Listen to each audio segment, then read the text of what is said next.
Si Idol madla, nakakahanga, may mga hawak, gandang linyada. Ika'y inspirasyon kung bakit hanggang ngayon ako'y palaging kumakarera.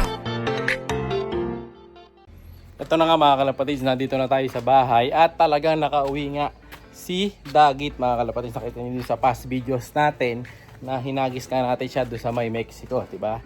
So, pagka-release, umuwi naman agad siya dito. Kaso, dumapo rin siya doon. Kapatid, hindi ko alam bakit dumadapo siya. So, ito na siya, oh. Ayan na si Dagit. So, pinapakain natin si Dagit, ano lang, once a day lang.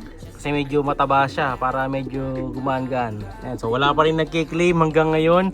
Nakapost na to sa lahat at nasa video na rin natin yung ring number, pero talagang walang kumukuha kay Dagit mga kalapatids. Kung sino man yung may-ari nito, ayan, pakikuha na lang dito. Kasi talagang dito na umuwi mga kalapatids. Kita nyo naman pag binuksan ko yung kulungan, dito talaga bumabalik. Hindi na nga lang natin siya pinaparonda kasi baka ano pa mangyari. Ayun, nandun lang siya, nakatambay lang siya lagi dun sa loob. Magaling din kasi dun mismo bumabalik mga kalapatid. So kanina, napadala ko na rin yung mga ending birds natin. Saka maraming salamat doon sa mga nag-abila yan. Welcome back mga kalapatids dito sa Madla Love TV for today's video. Ngayong araw, ito nga papadala na natin yung ibon ni Boss Aldrin. And shoutout kay Silem and Kibo. Ayan, pinapa-shoutout dyan mga kalapatids ni Boss Aldrin Alejandro na kumuha sa atin netong grisel yan. Ito yung kukunin yung grisel. Papadala natin yung grisel. Dito natin lalagay yan syempre. Then sasamahan ko rin yan ng free t-shirt. May available pa pala akong free t-shirt dito. Ito yung t-shirt ng Madla Love TV. And then ito naman ay ending bird natin mga kalapatids. Papadala natin to isang ending bird na to dyan sa may Olonga po. Pero mag-meet up sila nung rider dyan sa may San Fernando. Yung isa, yung sa Pangasinan natin, yung para kay Boss, kasi pangalan ni Boss, nakalimutan pangalan ni Boss, na para sa Pangasinan is baka this week daw, no, kasi medyo malayo siya, baka puntahan niya na lang dito, no. And then kahapon nagpadala rin tayo dalawang ibon para naman dong kay Boss Jenrix. Maraming salamat Boss Jenrix, no. So kailangan mapadala ko na to bago tayo umalis ng bahay kasi mas safe pag ako yung nagbibigay ng kalapate. So safe naman nakarating yung ibon ni Boss Jenrix kagabi sa Valenzuela yung pinadeliver natin. Ngayon, kukunin ko pa yung isang speedbird. Ayan, pakita ko muna sa inyo yung grisel. So ito yung grisel mga kalapatid na nakuha ni Boss Aldrin. Ayan, alam ko bibigay niya to sa pamangkin niya. Ayan, shoutout to sa pamangkin niya. Hindi ko alam kung si Silem yun o si Kibo, no? Yung pagbibigyan niya nito. Pero maraming salamat tayo sa pag-avail. So ito yung grisel, ang lahi nito is Biberman Vandenbroek Conipius. Ayan, cross naman dun sa BGQ Jansen natin mga kalapatids. Ayan, pag malakasan to. Ayan, oh. So may pasok din ang bilis to.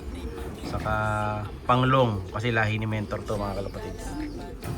Ayan, oh. Ready to fight na to mga kalapatids. Ayan, actually nasa ano ko na to, naka-pwesto na siya dun sa stockbird natin, sa flyer natin sa left side, no, nasa taas na to galing kasi nga tinuturuan na to. Hindi ko lang sure kung na-viewing na ni Madla to. Pero kung tetry ni Idol, basta tamang tape lang, masasanay pa niya to, or viewing lang ng matagal. Okay, tutulin niya ng bagwis. Yung isang speedbird kukunin ko pa. Ayan, wait nyo lang, kunin ko muna. Ito naman yung isang speedbird mga kalapatid. Ayusin natin yung bagwis niya. Ayan, ito naman yung isang speedbird mga kalapatid. Ayan, kita nyo naman, poging pogi. So hulmahan na hulmahan ng mga speedbird natin dito. Ayan, para kay Boss Idol. Possible barako to. So kailangan daw niya possible barako saka possible na hen. Sana ito mukhang possible hen naman to yung grisel. Kaya kinuha ko na ko siya ng possible barako. Pero hindi 100% sure to. Possible pa lang mga kalapatid. So okay naman sila. Ayan, healthy. Ito nyo naman yung pangatawan niya, macho. Pati to. Pero mas may edad to kasi kaya yung batch ng singsing niya, yung white pa, no? And then ito, yung batch ng singsing nito is yung pula na kasi nga bata pa to mga kalapatid. Nasa ano pa lang to, 1 month old. So ito siguro mga nasa 2 months na.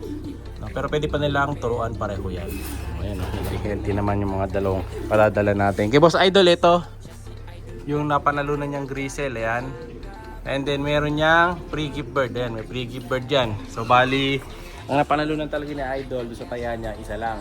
Kaya lang dahil suki siya, bigyan natin ng isang gift bird. So ganoon lang naman talaga tayo dito. Basta suki ka or nakapalo ka, lagi kang may gift bird mga kalapatid. So sa this week, sa Sabado or Sunday yung laban natin, 160 per slot, apat na ibon pwede mong madali sa 160. Kaya painitan nyo team na ito yung mga mapapanalunan. Ayan. Ngayon, box na natin tong dalawa na to. Nakain na natin to. Pinakain ko muna to mga kalapatids eh. Kasi nga mas bata to. Kailangan ano siya, nakakain siya. Saka nakainom. Baka kasi may stress to, mainit pa naman. Saka dinagdagan ko yung butas ng ano natin.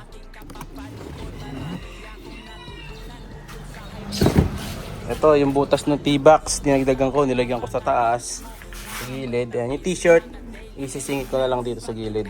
Ayan, maraming salamat kay Boss Idol. Di pa ako nakapag-print kasi ng mga ano eh, ng mga sticker natin. Pasok na natin sa box. Kaya no. Ayan. Actually, kaya ganito yung box niya, kaya karton. Kasi ang pinili niya ang binigay ko kay Idol is, nagbigay tayo ng discount sa kanya. Minsan, pag wala ng discount, free training box ang binibigay natin. Or free gift bird. So ito, free discount ang binigay natin kay Idol. Nagbawas tayo ng sa price. No, malaking off ang binigay natin kay Idol. Ayan. Kaya wala na siyang T-box. Ito naman yung isa. Ito malikot na to. Basta iti-tape naman natin na maayos para di makatakas, no? Mahirap kasi baka kumawala eh. Saan ba yung ulo ng isa? Yan. Kailangan secured. Tapos iti-tape ko na yan all around. Ito iti-tape na lang natin dito yung mga pinto. Yan. Malata yun pa tayo dito. Nawala ng laman. Kailangan ko nang bumili niyan eh. Ito gamit natin pampatay ng langgam saka para sa mga tawag dito, kuto ng mga kalapate natin. Papaligo tayo susunod. Bili ko yung maliit lang. Mahal kasi yan. Nasa ano to? 200 yata. No? Ito, tape ko muna. Ending bird natin ngayon mga kalapatid. Ito papadala natin. Ito sa may Olonga po pero meet up lang sila sa San Fernando. So syempre, may suki siya. May free gift bird yan. So isa lang na panalunan niya pero pinadala ko dalawa. Tapos ito na-avail ni Boss Idol Aldrin. Ayan, so papadala natin. May free t-shirt naman siya. Ayan, yung kapon kay Boss Genrix, nakalimutan ko padala ng free t-shirt. So bawi na lang ko Boss Genrix. Ayan, susunod bigyan kita pag kumuha ka ulit. Ayan, may free t-shirt. Dahil nag-avail si Boss. Dalawa yung sa kanya. Isang Grisel, isang Speedbird. Ayan, sa mga gustong magsali sa Endeavors natin, 160. First slot, 4 na ibon madadali. Congrats sa mga nagwagi. Ayan, bukas ulit. Siyempre kay Boss Aldrin, saka sa mga pamangkin niya, no, na lagi nakatutok. Sayang nga lang, isa lang napadala ko ang shirt. Dalawa pala yun na bata. Dapat tag-isa sila. So susunod na lang Idol, pag kumuha ka ulit, padalang kita ng 2 t-shirt. No, para sa iyo yan. Ngayon, eto, hililipat natin yung mga ibon natin. Siya'y kalapatistang napakagaling na kinakilala.